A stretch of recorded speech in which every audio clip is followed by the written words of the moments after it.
Builders, backstories, breakthroughs. This is The Journey in Conversation. Hi, everybody. Welcome back to another episode of The Journey in Conversation. In the virtual studio with me today, I am privileged to have with me Nate Littlewood, who is the founder of Future Ready CFO. Nate, how are you doing? I am doing very well, thank you, sir. How are you? Quite well. Here in Canada, we got 55 centimeters of snow on Sunday, so we're all kind of just staying at home. We're buried in. You beat us here in New York. We're a few inches short of that, but yeah, it's really brought the place to a gridlock of late.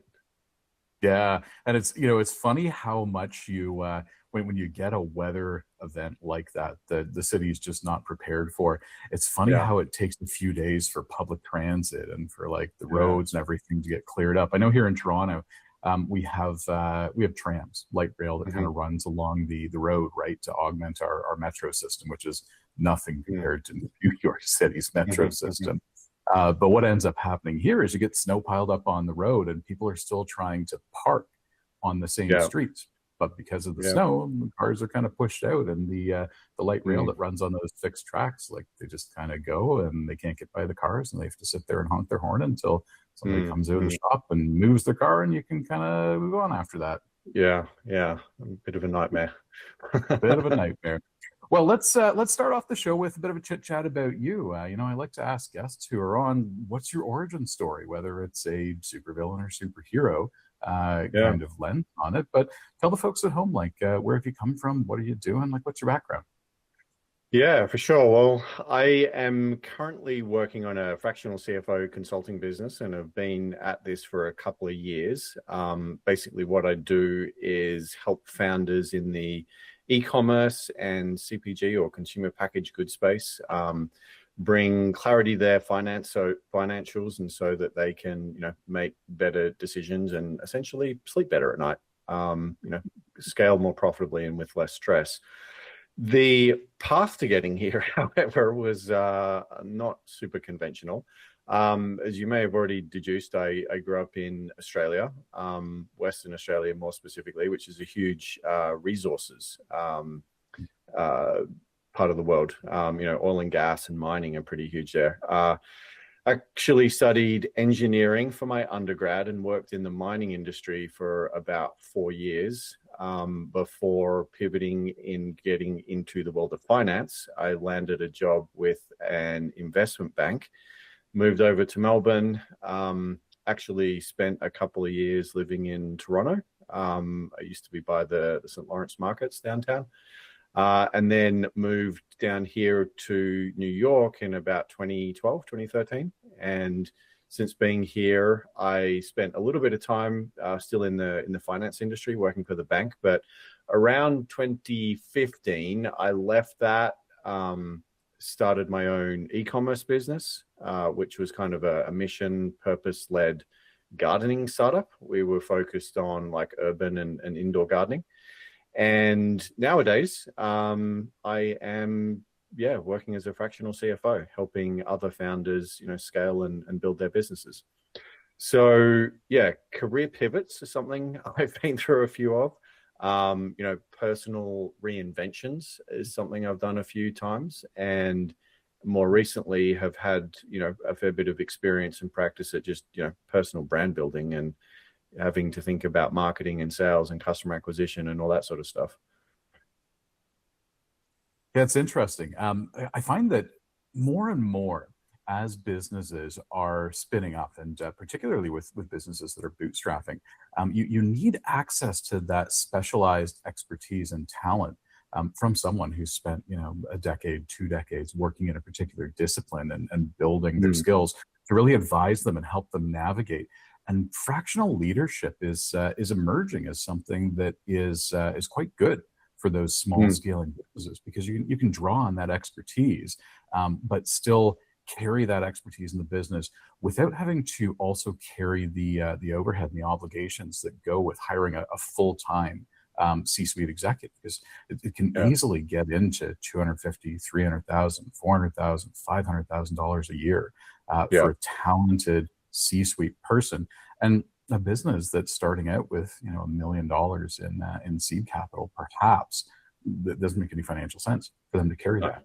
Yeah, So yeah. good for you. Do you find that that's kind of a bit of a normal story with the clients that you work with? Like they're kind of on the smaller side. They're trying to figure out how to scale. They want your expertise, but full time doesn't Yeah. make sense. Like, is that a thing for you? Yeah, absolutely. I guess the most common point at which I meet my clients is they have been in business for a few years. They've been working hard as ever, long hours, they're putting everything into their company, but they are becoming fatigued or disappointed or underwhelmed by the financial outcomes that they're generating.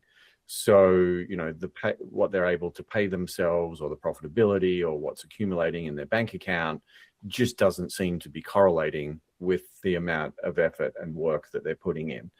And that, when I look at my client base today, is probably what almost all of them have in common. And, they've just gotten frustrated by that. And like, what's the point in working so hard if I'm not getting the financial rewards for this work? And that's basically where I start pretty much all of my client relationships. Yeah, it's a common theme. When you think about the business owner that's in a small and growing business, they've got all of the overhead, the payroll, everything to pay, and I find a lot of folks who are in that particular position, they don't even really think about paying themselves a salary. It's more so, hey, I'm going to take a draw with whatever's left over, and sometimes there is not really a lot left over. Like I find that restaurants in particular kind of suffer from this when it's one or two locations. They really get locked into that trap. What's kind of some of the advice that you give to the business owner who's in that position? Like, commonly I've heard, hey, pay yourself a salary, make yourself a salaried employee, and take dividends if there are profits, et cetera, et cetera. But what do you say to that business owner who comes to you and says, I'm not making any money? What's wrong with this? Yep. Excellent question. Happens all the time. I don't know that, when I first start working with them, I'm not sure that any of my clients are really satisfied with the consistency or the magnitude of what they're paying themselves. So the way that I think about it is really two things. First of all, we need to understand what is the kind of value of your time. And for a lot of founders, that revolves around the concept of opportunity cost, right? These are intelligent, usually well-educated, ambitious, very capable people. And if they were not doing what they're doing at their startup, their business, they'd probably have a very comfortable six-figure job doing something else. And when you're looking at, the time and effort you're putting into your startup, if you're only paying yourself, whatever, $5-6 grand a month, then there's a very significant time opportunity cost that you're investing here. And so we need to just be mindful of that. Okay. Where I really focus is on helping people generate the return to justify the investment that they're making. And so the common mistake that I see with my founders and clients is that they're usually just doing too many things, distracted by too many shiny objects.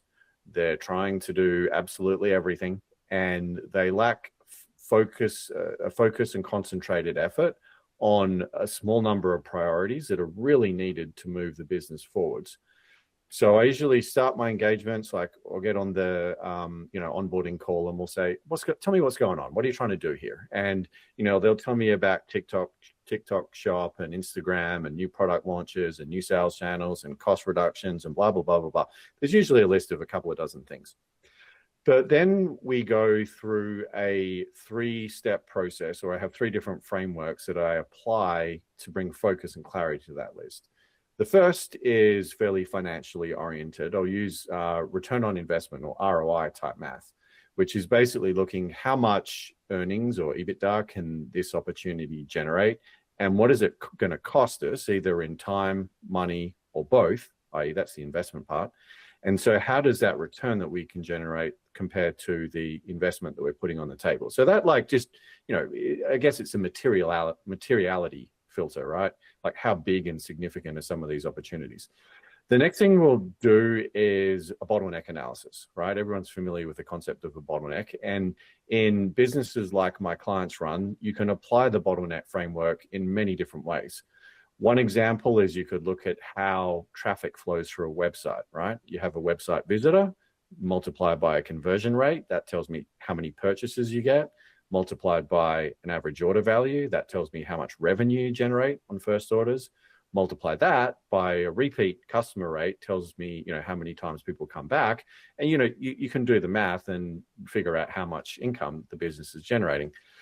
Or the way you'd use a bottleneck analysis here is basically benchmark each of those things, right? So if I'm looking at a business that's got, 0.9% conversion rate, and I know that all the peers are doing 2.5 or 3, then we have a massive conversion rate problem. And if we could fix that conversion rate problem, we would double or triple the revenue of the business, right? It's the bottleneck that's holding us back. Another example, one of my clients right now, we have a warehousing bottleneck. We've turned on paid ads. We've grown revenue so quickly that they have literally run out of capacity in their own warehouse. There's not enough room on the shelf to put all the product, and they're struggling to, bring stuff in and get stuff out the door, right? So now we have a physical bottleneck. We need to figure out how to store and ship more products. So from a finance perspective, the highest, bang for your buck you're going to get is when you focus on the bottleneck in your process, right? You remove the bottleneck, the entire process is going to have more volume flowing through it. The third framework I use is really about skills alignment. So I'm looking at all of the different tasks that we're doing and basically plotting them on 2 axes. The first is, how good at this are you? How practiced and competent are you? And how much energy does it give you? In other words, how excited are you going to be about doing this task? I'm obviously looking for tasks and projects that are high on both axes. And the reason for that is part of my job as a fractional CFO is to help put projects and opportunities in front of my founders where they can kick them into the goal, right? I want my clients to kick goals. It doesn't help anyone if I put a bowling ball in front of them and tell them to kick it 200 yards, because they're going to break their toe and it's not going to go 200 yards and get in the goalpost, right? So that's just a waste of time. So what we have here, firstly, ROI, how material is this to the financials?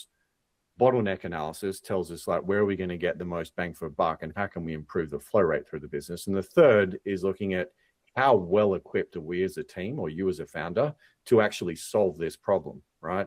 If you're an operations guru and you're good with numbers and spreadsheets, it's no use, me telling you that, hey, you need to work on your ad creative for Facebook because your Instagram channel sucks or something. You're not going to be very good at that. You're a numbers guy. And so, that would be a project that I'd, probably say we can defer for a bit. So what we achieve by this is we might start with a list of 20 or 30 different projects and opportunities. And by passing them through these frameworks, we distill it down to 2 or 3. And then those 2 or 3, we basically put into a OKR, or objective and key result. It's essentially like a goal setting framework, which helps us stay accountable for it, make progress on these things. And it's basically that, rinse and repeat, helping people get focused on the things that are really going to move the business forwards. Yeah, and that highlights the difference between strategic finance and operational finance, right? You kind of think of different types of accountants. Anyway, I do, and there's your accountant that you call in to do your taxes. There's the accountant that you call in to do your books, the bookkeeper. But then there are certified management accountants. And those are the folks that really focus on looking at the big picture, like what you're talking about, and going through the bottleneck analysis and saying, all right, let's look at the entire business. Let's figure out how we can grow the business, what the pieces are, what the gaps are, what we need to invest in that will really make a big difference for the entire thing. So folks at home, looking at the business from a finance perspective, end to end, that can often solve a lot of your problems that you think are isolated and siloed on very specific topics. Yep, absolutely. I want to pivot a little bit, Nate, and talk about your urban gardening startup. That's Sure. something that it's a topic that I'm quite interested in myself. Like, I'm a gardener. I love urban gardening. Live Yeah. in a high density building, have a balcony, plant plants and whatnot. Tell me a bit about that. The business, I assume, was an e-commerce business. Like, what were you selling? What were you trying to do with that business? Yeah, yeah. So after about a decade working in finance, I had a bit of a crisis of identity, I guess.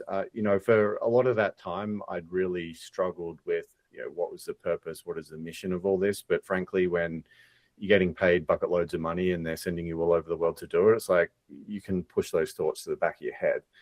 But by 2015, those thoughts were getting louder and louder. And I'm starting to think about concepts like purpose, legacy, impact. Like, what the hell am I doing here? What do I want to tell my kids about my life and what I've done? And I realized that I wasn't, at that point in time, going to be particularly comfortable or happy about the story that I had to tell about my life. If I was telling it to my kid, or if it was my obituary, or God knows what. I thought, I need to do something about this. I'm not okay with continuing to live the way that I am. Now, I'm often can be a little bit of an extreme person, and make some pretty drastic changes. And I now, realize with the benefit of hindsight that the pivot I made at that point was probably a bit too extreme. But the thought process behind the next step was essentially that I've always had a passion for like food and cooking, and I've always been interested in that. I'm deeply passionate about, the environment and sustainability, like being outdoors, camping, hiking is kind of my happy place. And I love engineering, designing products and creating things. So I basically, overlapped all of these different areas and thought kind of food, sustainability, design and creating. And I became very interested in, urban gardening and food systems. I'd actually discovered a guy named Michael Pollan around this time, who wrote a book called The Omnivore's Dilemma that talks a lot about, food and food supply chains, and how, our food choices are impacting the world around us. And I came to realize that although I, thought I was being a responsible citizen of planet Earth, there was a number of things I was doing that were kind of mucked up. And, the way I was thinking about food and food choices was not, consistent with my values about, sustainability and the natural world. And so I thought, okay, this is interesting. I started exploring it. Spent a lot of time looking at the vertical farming business model, hydroponics, indoor agriculture, that sort of thing. For a whole lot of reasons, I determined that was not an interesting business to go into, and I could kind of see that that business was always going to struggle financially. But I met my subsequent co-founder while I was doing my MBA, and he was a plant scientist. Anyway, we got talking, hanging out. He'd spent a lot of time looking at how to incorporate plants into urban environments, and we kind of together became very interested in this idea of bringing food production into urban environments, and also influencing how people interact with food and the appreciation that they have of where food comes from. Because the reality is that when humans become more engaged with their food, whether it's through cooking it, growing it, just, shopping for it at the local farmer's market, like the more engaged you get with your food, the better the food choice you tend to make. Right? It's when you click a couple of buttons on your app and just get someone guy rocking up your door. That's usually when you happen to make pretty crappy food choices. But when you're more engaged with it, you're likely to make better choices. So what we were really about and trying to achieve is to favorably influence the way that people were thinking about food choices. And we were doing that by building products that help them basically grow their own food in their own home. So we had like microgreens kits, mushroom kits, like mini fruit and veg kits, a whole lot of hydroponic supplies, that sort of stuff, which are really all about kind of providing an experience that brought people closer to their food. Yeah, that sector is really fascinating to me. If you think about the you think about kind of the problems with traditional farming based in, fields, rural areas and whatnot. You've got a couple of big things, right? Like you've got the amount of miles that the food has to travel to get from the farm to whatever the distribution center is, and typically your energy inputs for that transportation process are going to be fossil fuels, right? So you've got a ton of CO2 emissions that are coming out of the transportation network from that, just to get it from A to B. If you very much oversimplify this and get out a cocktail napkin and say, what would be the reduction in CO2 emissions from growing food locally in a vertical farm that's in a retrofitted skyscraper or a purpose-built, 3-story facility, maybe something that's retrofitted from a warehouse environment. Pretty quickly, you start to see, you could reduce those transportation emissions drastically.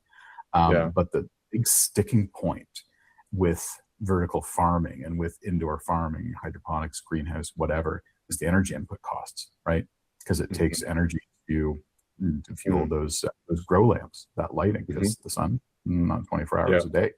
And every time I've looked at a business case for that, that's the one thing that makes it all fall apart.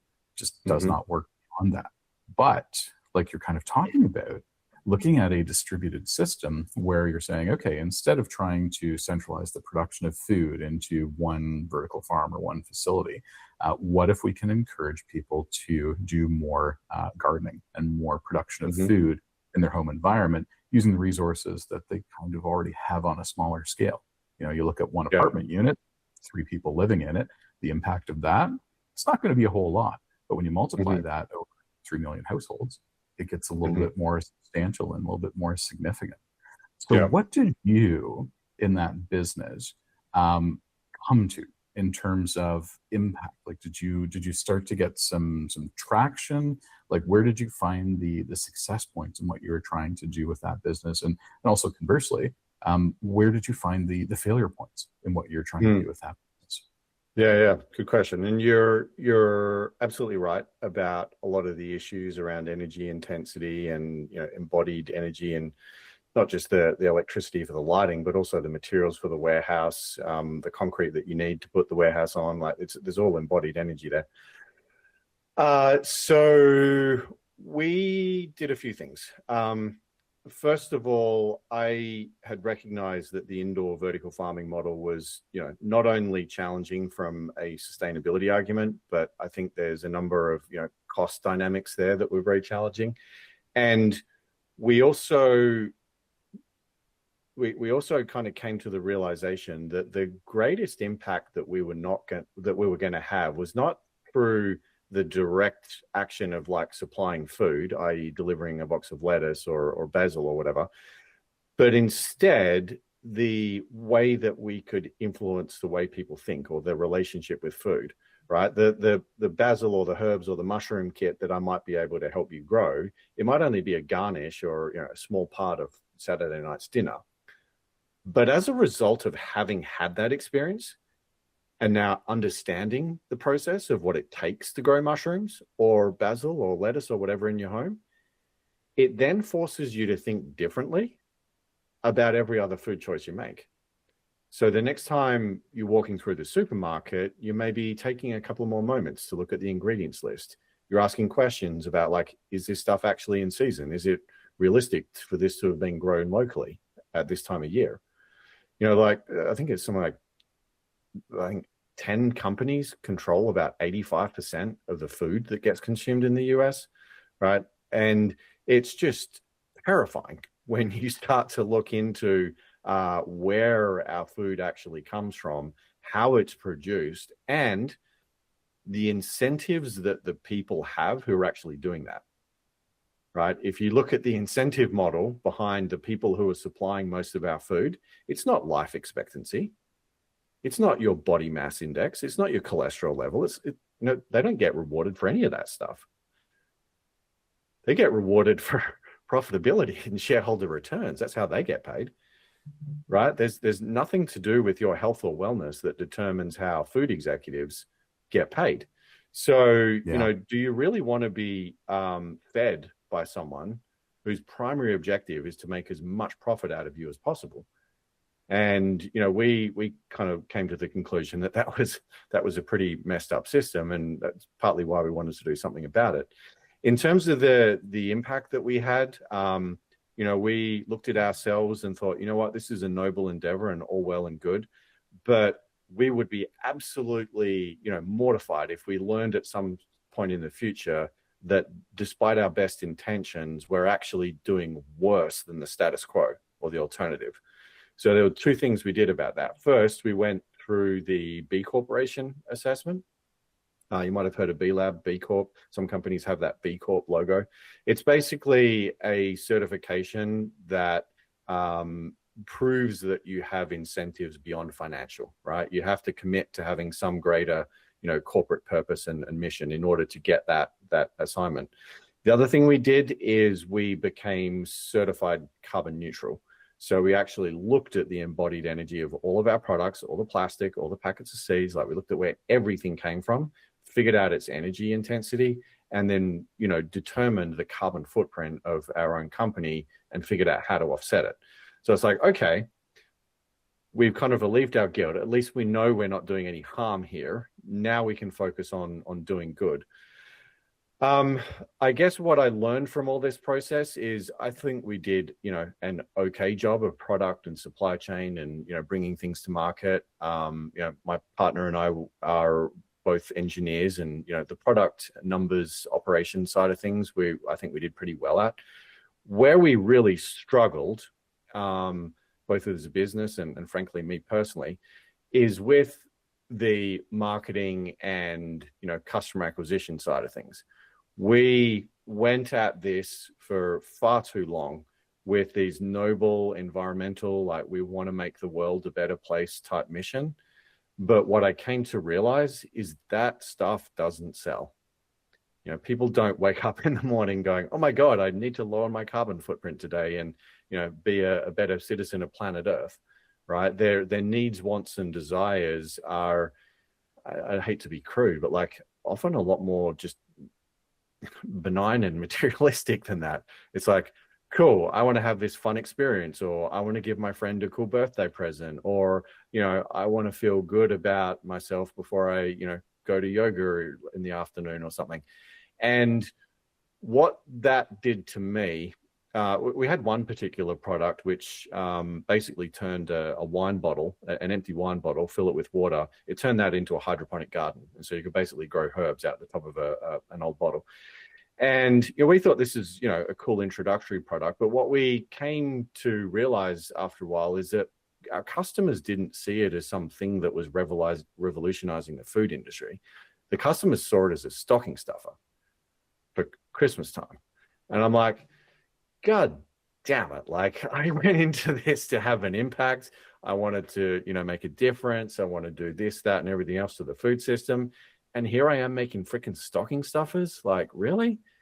And that, that was really hard to deal with as an entrepreneur and founder, when you realize that the problem that you're solving for your customers is quite different to the one that you set out to solve. And in our case, it was usually not in a favorable way, right? It was, quite frankly, kind of demoralizing to realize that. Like, I didn't get into this business because I wanted to make freaking stocking stuffers. That was, kind of where we found ourselves a number of times. And so, that for me was probably the hardest part of it. Yeah, I mean, to circle back to the crudeness, like the unfortunate reality is that the majority of people make shitty decisions unless the better decision is as easy or easier than the shitty one. Yeah. There's it's interesting you talk about customer acquisition and the challenges that are inherent in it. It's so true in that space. There's a company here in Toronto called Just Vertical that has designed a series of, they're really meant to be consumer grade automated hydroponic systems. So they're meant for equipment size kind of living spaces where you might have kind of a 4-shelf hydroponic system that's you call it 3 feet wide sort of thing. And you can grow enough fresh produce using their kits or your own seeds for, a couple of months at a time sort of thing. and they've been doing well, but it's the same problem that you ran into. How do you acquire more customers? And you can't just rest on your future growth being people who have a very deep values connection and alignment with you. That just doesn't work. Yeah. And the other thing that really kind of stood out for me with what you said is, we talk about aligned incentives in the food system, and the incentives that food executives of the 10 large companies in the U.S. that control the food supply mostly have. And you can kind of look at most Western economies, and it's the same sort of thing. Small number of companies with large scale, deep pools of financial capital and resources. They control the majority of the food supply. There's that very classic case that most people probably even still study in business school, where Monsanto got themselves into some hot water with seeds that were designed to basically self-destruct after one season. So farmers couldn't save seeds. They had to keep going back to the well season after season after season to buy more and more and more seeds. That's an example of that kind of incentive system being completely disaligned from what's good for people versus what's good for profits, right? It's this time immemorial story that we keep on reliving in various ways, and your experience fits into that as well. Even though you set out to do good with what you were trying to accomplish with your partner, I mean, like, good for you guys. What was the end of that story? Like, you were in business for a few years, sort of thing, and just kind of quietly shut down. Did you sell it? How did it all play out? Yeah, so we were in business for like 6 or 7 years, and I learned so much about entrepreneurship, business, and myself. I think having been through that, I developed a huge amount of empathy and understanding for, the people who are now my customers. We were a bootstrap business. We never had millions of dollars in the bank. So, I know what it's like to stress about payroll. I know what it's like to have to hustle at the last minute to figure out how you're going to finance your next purchase order. I've solved all of those sorts of finance, cash flow sort of problems for myself. And that has been hugely impactful. At the end of the day, like, we did okay with it from a cash flow and an income perspective. Nothing life-changing. Like, I'm not retiring and sitting on a beach drinking margaritas or anything. So it was okay, but certainly not a life-changing outcome for us. But by far, the most value I got from it was really about just learning and education. I not the sort of person who does well learning things theoretically, through books and watching other people. Like, I'm an experiential learner. I need to do it myself. And just being thrown in the deep end and having to figure out how all of the numbers and math behind an e-commerce business works and what it takes to keep it afloat and scale it and grow it. It's just, I don't think I could have understood the industry the way I do had I not been through that as a founder and operator.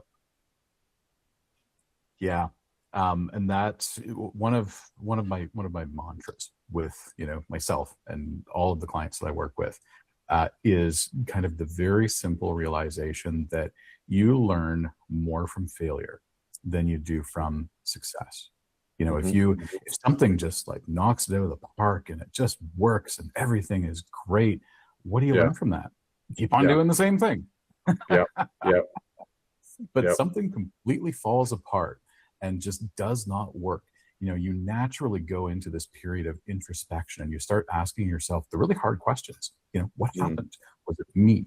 Was it the market? Was it some sort of externality? Was it an operational process? Like, what the fuck went wrong for this all to go so sideways?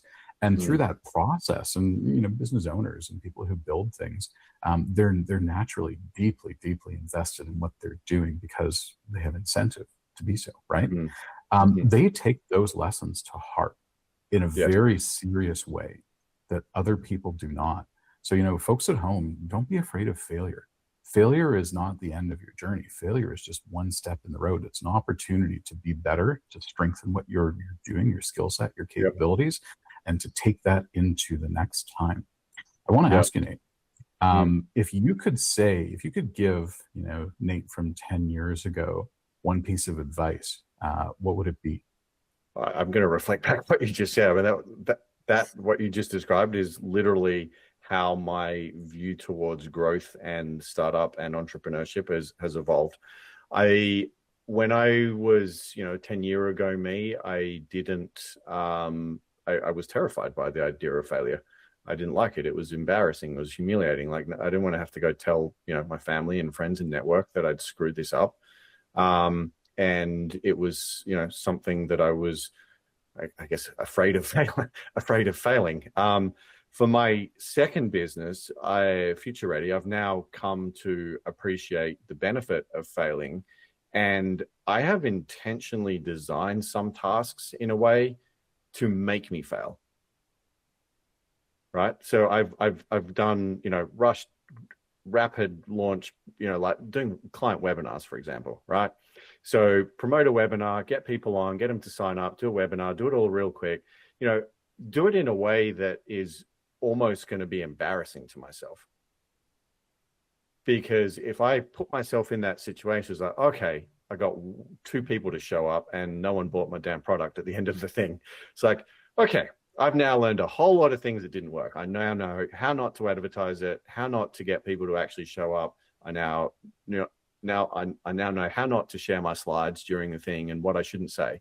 And I actually intentionally design processes now to try to force myself to fail frequently and rapidly, because I appreciate that failing is a critical element in the learning process.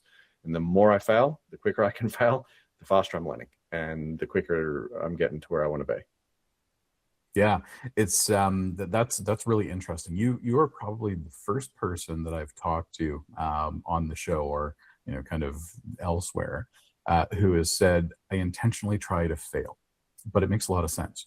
In software development, especially like very, very critical systems development, there's this concept of red teaming. You have a dedicated team that goes in, and their job is to break stuff. Their job is to make things not work and come up with the scenarios that might seem far-fetched and absolutely crazy, but could happen. And if the outcome of that is really sufficiently bad, even if it's like that 0.1% edge case, you need to plan to adapt to it or to prevent it. So this sounds a bit like that, which is really interesting to me. Do you put in place, when you're going through that process of intentionally trying to fail on certain things, do you put in place like guardrails or things to kind of mitigate the downside risk that your experimental failing really fucks stuff up? How do you go about that? Well, the nice thing about when you start and when you make these mistakes is that they're not big mistakes, right? Like, yeah, you might make an idiot of yourself on a webinar and look like a little bit of a fool, but you know what? There was 2 people there. So like, who cares? What I do is I'm very disciplined with like recording it and documenting everything. So on every single webinar I've done is a line on a spreadsheet. And I can see, how many ad creatives did I have? How many impressions did I get? How many people signed up? Of the signups, how many people turned up? Of the people that turn up, how many were my ideal customer? And so for every, iteration of the experiment, for every failure, I have data. So I can see, what is the improvement process. And if you're rapidly going through this process of experimenting and, making a bit of a fool of yourself, like, at least you can get comfort in the fact that your metrics are improving. By the time you've been through 4 or 5 iterations, like, my numbers are 5 times better than when I started, because I've learned all of the things that don't work, and I've learned how I need to prepare properly, and I know which platforms I need to promote on, and so on and so forth. So I think, I guess the offsetting force here is just having a way to track your own process, because that makes the process of failing and making mistakes, I don't know, it makes it feel irrelevant. Like, I don't care if I'm failing because I'm progressing here and I've got the data to prove it. Yeah, and from an emotional standpoint, if you're going into kind of those experiments saying that I'm going to get something positive out of this, no matter what happens, it kind of softens that blow a little bit. Yeah. You start to feel less like a complete cock up and more like someone who is just progressing on the path, right? Yep, absolutely. There's another kind of question that I wanted to ask you, more so about your work today with Future Ready. Do you do any work with them kind of in this vein? So you're focusing on the finances, and a lot of the time it sounds like from a more strategic perspective, really digging into the operational layer of the business and troubleshooting different problems. But do you touch on with your clients this concept of failing with purpose and failing forward in a way that's controlled? Mm-hmm. We do. A lot of what not a lot, but a part of what I do with clients is figuring out how to improve the odds of the bets that they want to take. So an example would be, we want to launch this new product because, X, Y, and Z reason, we think it's going to be great, and here's why we need to have this product. I'm like, okay, cool. I get it. I understand what you're trying to achieve. If we get this right, then okay, this product might be worth, I don't know, $500,000 a year in sales.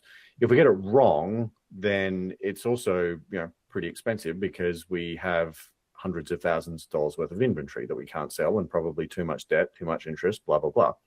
So let's look at the steps involved to actually get from where we are now to have this product in the market. And let's understand where the big risks are in that process. So is there a risk that we are going to be able to design this product? Well, no, we have a designer, we're subject matter experts, we know how to source it, we know how to get all the components we need. Like, the risk of bringing the product into life is fairly low. We can do that. Cool. Is there a risk that we're going to be able to finance this product? Well, no, we've got good operational cash flow. I can help you with a line of credit. We can get financing. We've got investors. We've got cash, whatever. So no, I don't see that as a risk either. Is there a risk that we're not going to be able to actually sell this product once we've manufactured it, once we've sourced it, once we've got the inventory? Okay, there is. There is a risk here that people may not want to buy this thing. So what can we do to address that risk before we have to do the investment in product development and inventory? Could we, for example, just put a random listing on our site, right? Just do some AI, make some mock-up images, pretend that we have the product in stock available for sale. Maybe we could run ads to it. We could see how people click. Maybe we even get people to buy it and enter their credit card number. Because if we can drive cold traffic to this site, get people to add it to cart, and then buy it and give us a credit card number for it, then we're onto something. And hey, yes, we might have a few awkward conversations when people go, hey, where's that thing that I bought? And you have to say to them, I'm sorry, it doesn't exist. Or you could tell them you got a supply chain problem, or let me give you a free upgrade to a better product, right? There's ways that you can deal with that. But what we've done there is design an experiment that might cost, less than $1,000 to execute on. But we've saved ourselves a month worth of product development costs, hundreds of thousands of dollars worth of inventory. And by doing that $1,000 experiment, we have addressed the greatest risk that this whole thing was going to work. So that's just one example of how you can basically, reframe things and get people to approach problems differently in a way that rebalances risk and reward and puts risk and reward in your favor. Because that's really all business is about, right? We're investing something, either time or capital, and we're wanting to get rewarded for it. And as long as the rewards are greater than what you put at risk, then your business is going to grow. So what we need to do is figure out how to make the risks as small as possible relative to the rewards that we generate. And that's a big part of what I do with my clients.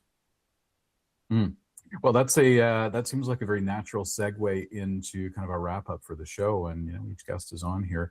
I tell them, hey, give us the elevator pitch for your business, including how we can get a hold of you, what your website is, all that good stuff. Take it away. Yeah, absolutely. So, do you want the full elevator pitch? Like as if I'm doing an intro here? Let's do it. Let's put it this way. Let's do the elevator pitch, assuming that the elevator is not like the 105-story elevator at Freedom Tower, but more like a 30-story elevator. Okay. Sounds good.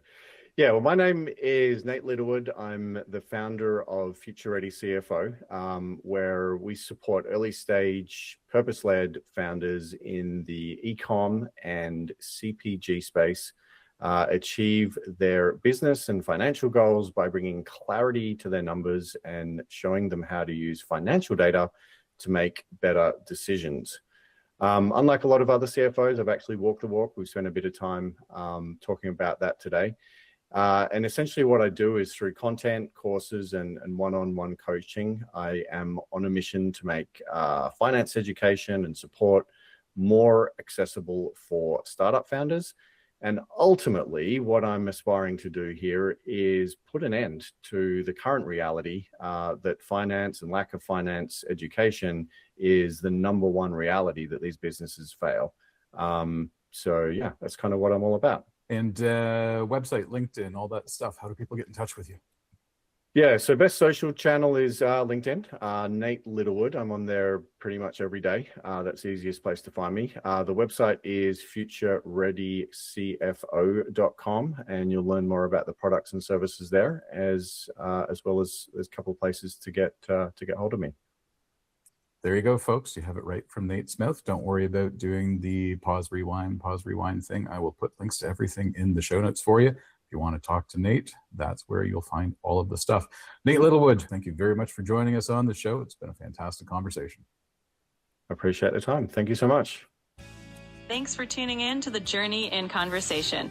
If you liked this episode, follow or subscribe so you don't miss the next one.